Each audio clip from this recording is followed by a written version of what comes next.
Welcome to this explainer. Today, we're looking at a mind-bending reality that feels completely straight out of a science fiction novel, yet it is actively happening right now. Scientists are quite literally building computer processors out of living, breathing human brain cells. It is a profound shift in how we think about technology.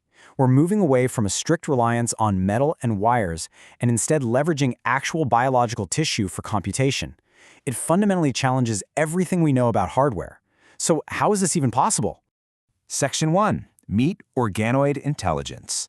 Okay, let's dive into this fascinating, multidisciplinary field. The formal name for this wild new frontier is Organoid Intelligence, or OI for short. We are talking about living, biological computer processors.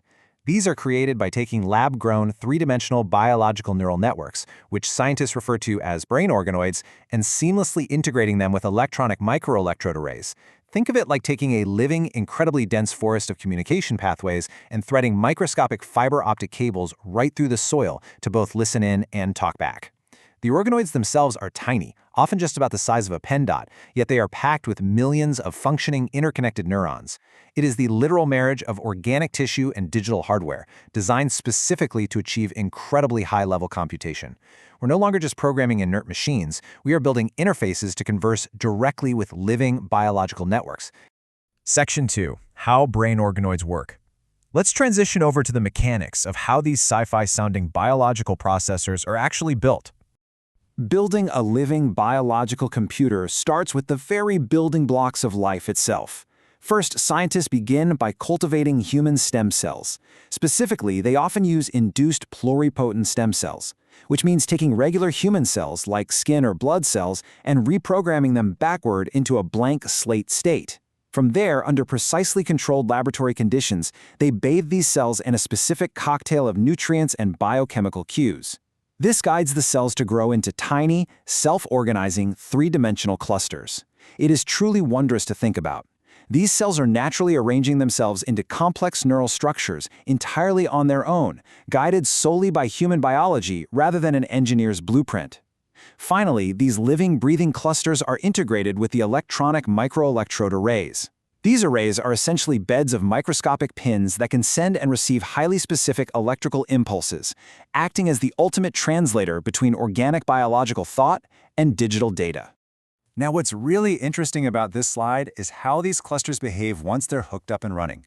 They don't just look like tiny brains under a microscope, they fundamentally act like them. They mimic the human brain's immense structural complexity.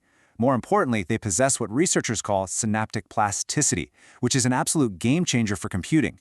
When a traditional silicon chip is trained to learn something, it relies on a software update altering the weights within an algorithm. The physical hardware of the chip remains exactly the same. But with brain organoids, the physical hardware actually rewires itself. When it learns something new, actual new physical connections, synapses, are formed or strengthened between the living cells. They process inputs and output electric signals, just like a standard computer chip, but they dynamically adapt through real-time learning. They store memory dynamically by physically changing their own architecture on the fly based on the data they process. Section 3. Biology versus silicon chips. Let's move to and see how this builds into the high-contrast battle between the old way of computing and this new biological frontier. So, the crucial point is understanding the fundamental difference in architecture between these two worlds. On one side, you have static silicon transistors. These are the foundation of the smartphone or computer you use every day. Fundamentally, a transistor is just a very small, simple switch. It's either on or off, a 1 or a 0.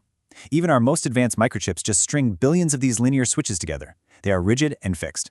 On the other side, we have dynamic biological neurons. A single human neuron can connect to up to 10,000 other neurons simultaneously. This creates a dense, highly parallel neural circuit. Instead of processing a task step by step like a standard CPU, a biological network processes a massive avalanche of interconnected data all at once, in parallel, dynamically adapting and handling countless streams of information in ways that silicon simply cannot replicate. Section 4. The future of supercomputing. And this brilliantly illustrates the first massive implication from our source material, a revolution in supercomputing. This architectural difference leads us to a staggering reality about power consumption.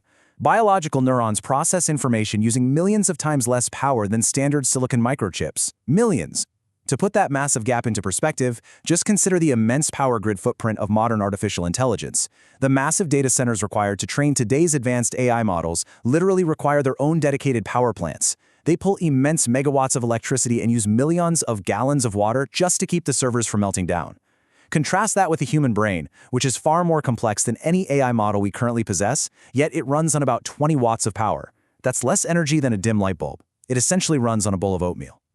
By harnessing biological tissue, organoid computers offer a revolutionary pathway toward a future where we can achieve unprecedented supercomputing capabilities, but at only a tiny fraction of the energy cost and physical footprint of today's machines.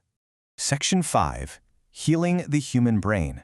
Beyond the raw processing power and energy efficiency, there is a deeply profound medical implication to this technology. Because these are living human neural networks, they serve as an incredibly powerful, non-invasive model for medical research. Currently, if scientists want to understand the mechanisms of a complex neurological condition, like Alzheimer's or schizophrenia, they often have to rely on animal models, like mice, or run silicon simulations. But a mouse brain lacks the specific, nuanced complexity of a human brain, which is why a drug that seems to cure Alzheimer's in a mouse trial so frequently fails in human trials. Organoid intelligence changes this paradigm entirely.